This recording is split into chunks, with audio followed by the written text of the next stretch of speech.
ప్రపంచంతోనే పోటీ పడే విధంగా తెలంగాణ రాష్ట్రాన్ని అభివృద్ధి చేస్తామని చెప్పి స్కైవేలు కావచ్చు, ఈరోజు ఫ్లైఓవర్లు కావచ్చు,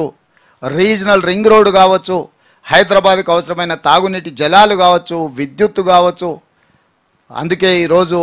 ఇండస్ట్రియల్ పాలసీ ఉండొచ్చు, ఎనర్జీ పాలసీ ఉండొచ్చు, టూరిజం పాలసీ ఉండొచ్చు. అన్ని పాలసీలు పకడ్బందీగా తయారు చేసి పెట్టుబడిదారులకు ఎవరికైనా సమానమైన అవకాశాలు కల్పించాలన్న ఆలోచనతోని సాగునీటి ప్రాజెక్టులో కూడా ప్రాధాన్యత క్రమాన్ని నిర్ణయించుకొని వాటిని కూడా పూర్తి చేయాలని ఒక అభివృద్ధి నమూనాను కూడా వైబ్రెంట్ తెలంగాణ 2050 పేరు మీద ఔటర్ రింగ్ రోడ్డు నుంచి ఔటర్ రింగ్ రోడ్డు లోపల ఉన్న మొత్తం హైదరాబాద్ను గ్రేటర్ హైదరాబాద్ మున్సిపల్ కార్పొరేషన్ పరిధిలోకి తేవాలని, ఔటర్ రింగ్ రోడ్డు నుంచి రీజనల్ రింగ్ రోడ్డు వరకు ఉన్న మొత్తం తెలంగాణను హెచ్ఎండిఏ పరిధిలోకి తీసుకురావాలని, రీజనల్ రింగ్ రోడ్డు నుంచి తెలంగాణ సరిహద్దుల వరకు రూరల్ తెలంగాణగా అభివృద్ధి చెయ్యాలని, క్లస్టర్స్ తీసుకురావాలని, ఫార్మా కంపెనీలతో పాటు ఇతర పెట్టుబడులు తీసుకొచ్చి క్లస్టర్స్ కింద విడగొట్టి ఆర్గానిక్ ఫుడ్ నుంచి మొదలు పెడితే meet, milk and vegetables, fruits ప్రతిది కూడా ప్రపంచానికి ఎగుమతి చేసే విధంగా మేము ఈరోజు డ్రై పోర్టులతో సహా విధానాలు తీసుకొచ్చి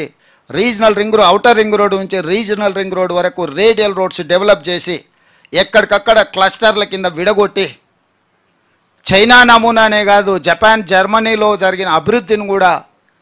ఈరోజు అన్నిటినీ పరిగణలోకి తీసుకొని ఇవాళ సింగపూర్ అనో దుబాయ్ అనో ఇతర ప్రాంతాల గురించి చర్చించుకుంటున్నారు. భవిష్యత్తులో ఇతర దేశాలలో కూడా హైదరాబాదు నగరానికి రావచ్చు, హైదరాబాదు నగరంలో పెట్టుబడులు పెట్టవచ్చు, హైదరాబాదులో ఏ వస్తువైనా దొరుకుతుంది ప్రపంచంలో ఉత్పత్తి అయ్యేది అనే విధంగా మన ప్రాంతాన్ని అభివృద్ధి పదం వైపు నడిపించాలి అని ఒక ప్రణాళికబద్ధంగా పెట్టుబడులకు కూడా ఒక విధానాన్ని తీసుకొచ్చి శాసనసభలోనే చర్చించి వాటిని ఆమోదింపజేసుకొని వీటితో పాటు శాసనసభలో మీరు చూసినరు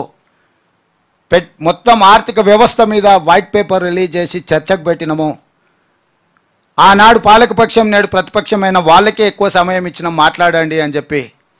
70,000 కోట్ల అప్పుతో మొదలైన తెలంగాణ 7 లక్షల కోట్లకి ఎట్లా చేరిందో, ఇంకొక 1 లక్ష కోట్ల రూపాయలు బిల్లులు బకాయిలు ఎట్లున్నాయో, దాదాపుగా 8 లక్షల కోట్ల రూపాయల ఆర్థిక భారం తెలంగాణ రాష్ట్రం మీద ఏ విధంగా పెట్టినరో పారదర్శకంగా ప్రజాస్వామికబద్ధంగా చట్టసభలలో చర్చకు పెట్టి ప్రజలకు వివరించినాం. విద్యుత్ విధానంలో జరిగిన లోపభూయిష్టమైన నిర్ణయాల మీద వైట్ పేపర్ పెట్టినాము. అదేవిధంగా సాగునీటి ప్రాజెక్టులో జరిగిన కుంభకోణాల నుంచి దోపిడీ వరకు ఎన్ని వేల కోట్లు ఎట్లా దోసుకున్నారు,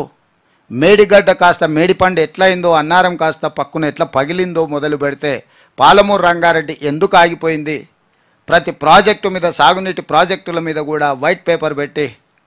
పారదర్శకంగా ప్రజాస్వామికబద్ధంగా చర్చలు చేపట్టి ప్రజలకు వివరించినము. సివిల్ సప్లైస్ కార్పొరేషన్లో 60,000 కోట్ల రూపాయలు అప్పెట్లయింది, విద్యుత్తు సంస్థలు 81,000 కోట్ల రూపాయలు బ్యాంకులలో అప్పులు ఉన్నాయి, ఇంకొక 20,000 కోట్ల రూపాయలు మొండి బకాయిలు ఉన్నాయి, 25,000 కోట్లు దాదాపుగా సింగరేణికి ఇతర సంస్థలకు చెల్లించాల్సినవి.